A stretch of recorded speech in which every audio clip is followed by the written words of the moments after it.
परमेश्वर गुरुर् साक्षात् परं ब्रह्म तस्मै श्री गुरुवे नमः।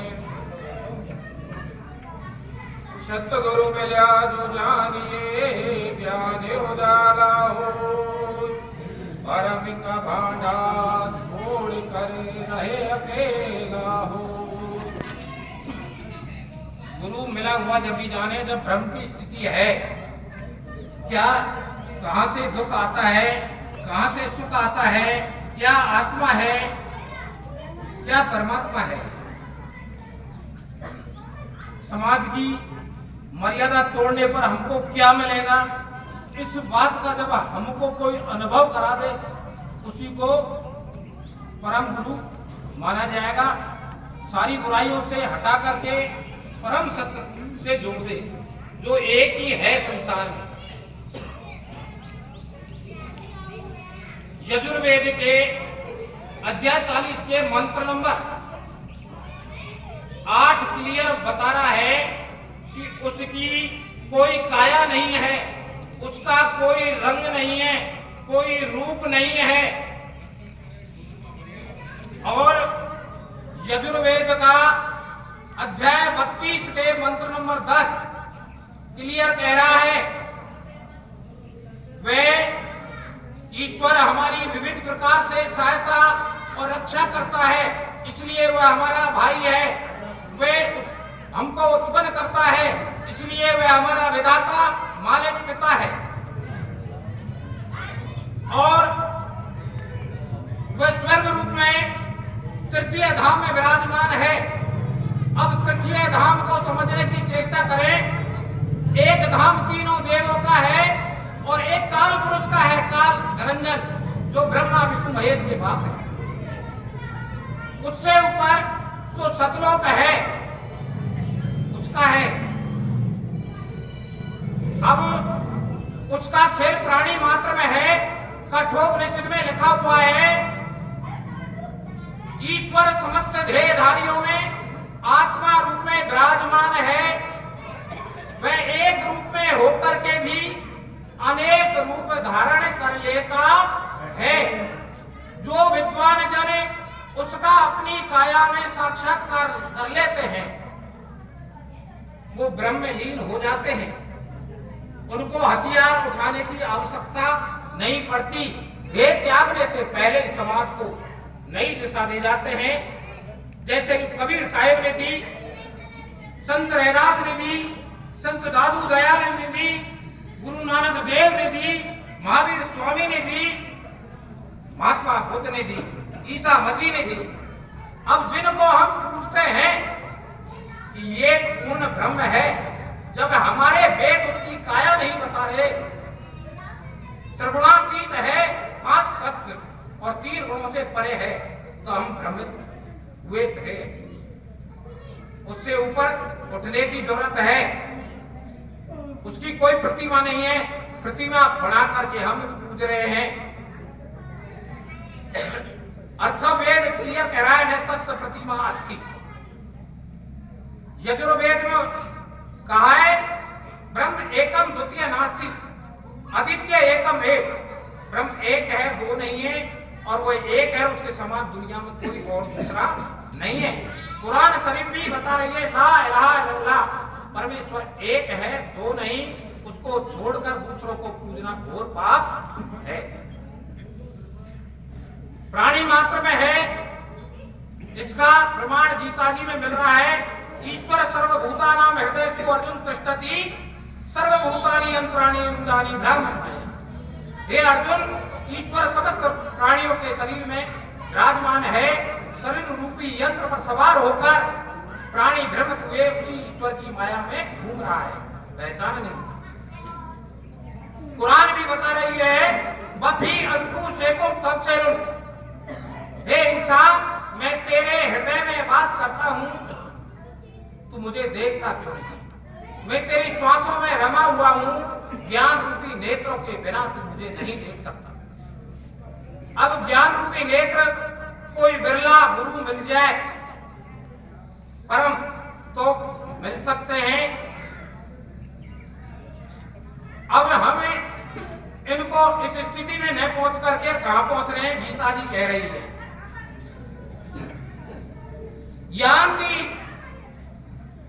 यान्ति देवानि यान्ति देवव्रत देवानि पितरन यान्ति पितृवत भूतानि यान्ति भूतज्य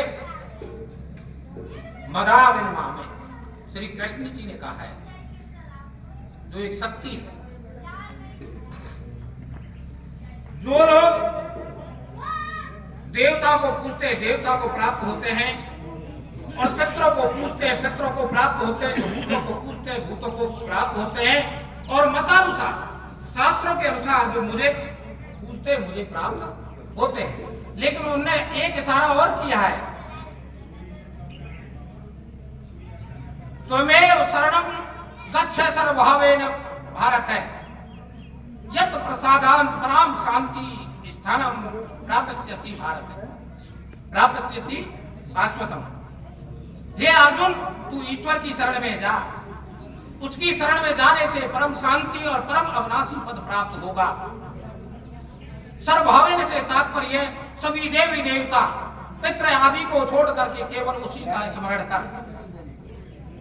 अब हम उसको छोड़ बैठे हैं, और जो असल खेल है जिसका प्रमाण शास्त्रों में मिल रहा है, वो अपना खेल प्राणी मात्र में बिखेरे हुए है। हम उस जीव की पूजा नहीं कर रहे और हम प्रतिमा बनाकर पूज रहे हैं। इसका भी गीता जी में प्रमाण है, यत यत याचरति श्रेष्ठ जने तते इतर एव जने से यत प्रमाणम कुर्ते तत् अनुवर्तते। इस संसार में महापुरुषों ने जो अनुसरणात्मक कार्य किए, उन्हीं कार्यों को लोग मानते हैं और उन्हीं की नकल कर रहे हैं। जो राजलीला रामलीला जो भी हो रही है, महापुरुषों की नकल की जा रही है। और हमारा कोई महापुरुष जिनने अच्छे काम किए हैं वो देह त्यागता है तो उसकी बाद में हम मूर्ति बना लेते हैं। जिस तिथि को वो देह छोड़ता है उस पुण्य तिथि को पुण्य तिथि मनाते हैं और उसकी मूर्ति को भोजन कराते हैं। वो कह ही नहीं रहा कि मैं भोजन करूंगा, कि मुझे प्यास लगी है, लेकिन अंधविश्वास में घुसे हुए हैं। हमारे घर पर आकर के कोई कहे भाई मुझे भूख लगी है, हम उससे मुंह मोड़ जाएंगे, लेकिन दूसरे दिन ही अमावस्या पड़ेगी तो खीर पुआ बना करके पत्थर की मूर्ति को पूजने जाएंगे, और वो मुंह से कुछ नहीं कह रही कि मुझे प्यास लग रही है कि भूख लग रही है। जो मुख खोल कर कह रहा है उसको कोई पूज नहीं रहा है, उसकी जड़ें काटी जा रही है, उसको परमात्मा नहीं माना जा रहा। आत्मा है सो ही परमात्मा है, क्योंकि जो बुराइयों से परे होकर के केवल उस प्रभु की शरण में चले जाएगा तो वो उसमें लीन हो जाएगा। ऐसा प्रमाण है महात्मा बुद्ध की। तो आप जीव मात्र से प्रेम करें। पद्म पुराण के सृष्टि खंड 47 के श्लोक नंबर 11 में दिया हुआ है, सर्वतीर्थमय माता सर्वदेव में तस्मात् सर्व यत्ने पूज्य। सबसे बड़ी पूजा इनकी है, जो उनको छोड़ करके इधर उधर भग रहे हैं। पहले तो उनको पूजा जाए, फिर हर पर जो आए उसका आदर सत्कार लिया जाए। इसी के अनुभव के अनुसार से ही मैं एक वाणी कह रहा हूं। सब घट पूर्ण आत्मा रमता राम अमोल, अनुभव से जो जान गया भय खत्म हुई सबको।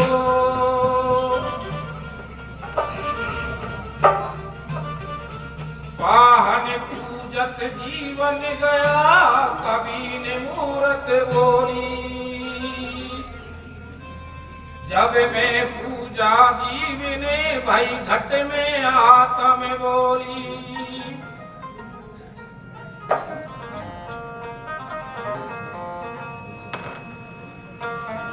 तो हमारा घट का राम जाग्या भरम सब भाग्या जी।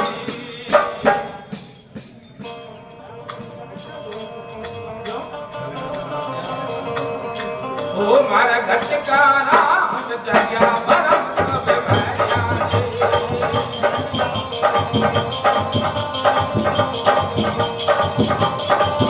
अरे भाग्या जी भरम सब भाग्या जी।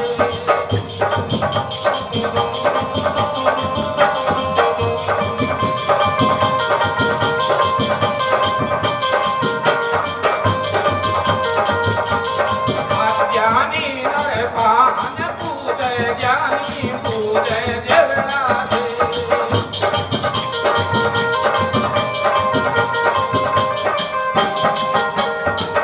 ज्ञानी नर पान पूजय ज्ञानी पूजय देवरा दे।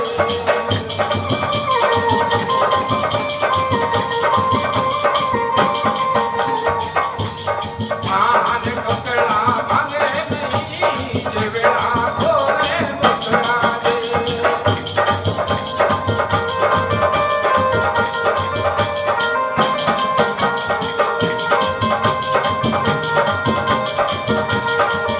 ओ मारा कच्चे खाना हम जाग्या भरम सब भाग्या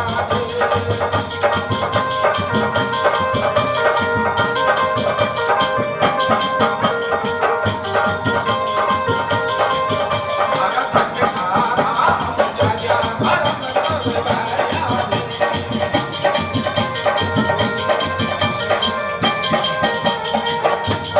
भाग्या जी भरम सब भाग्या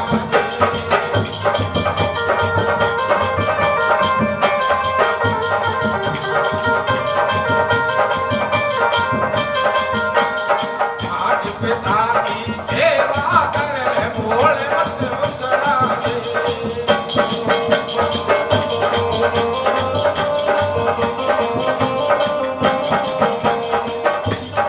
आज पिता की सेवा कर भोल मत मुस्कुरा दे।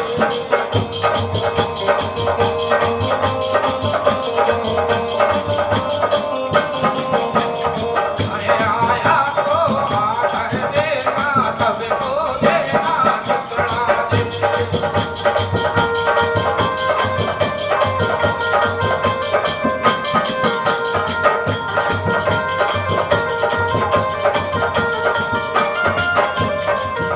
ओ मारा कच्चे खाना हम जाग्या भरम सब भाग्या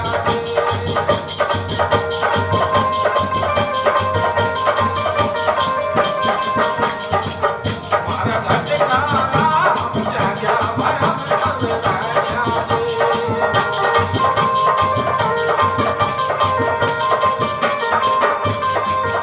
अरे भाग्या जी भरम सब भाग्या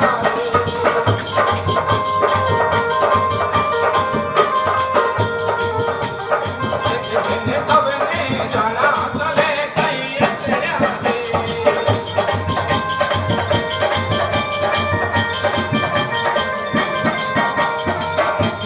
सबने जाना चले कई तेरा दे।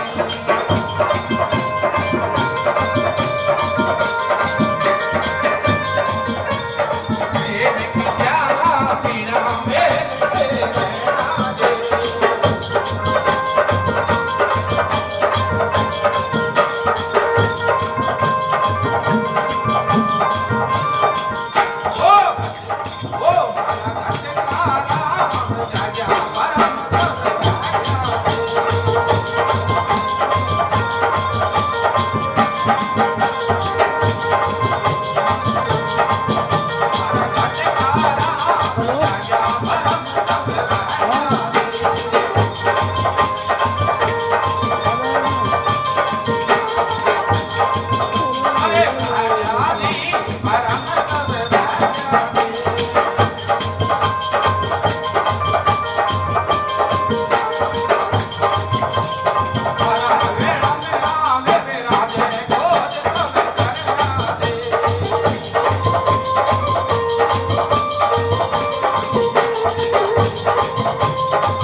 सामने शेयर कर दिया।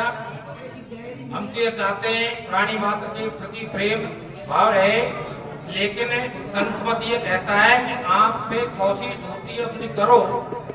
यदि कोई नहीं सुधरता है, यहाँ से गांव में यदि कांटे कांटे बिछे पड़े हैं और हम उन कांटों को हटाने में असमर्थ हैं, तो नीति का चमड़े का जूता ऐसे पहन करके कांटों को होकर निकला जाता है।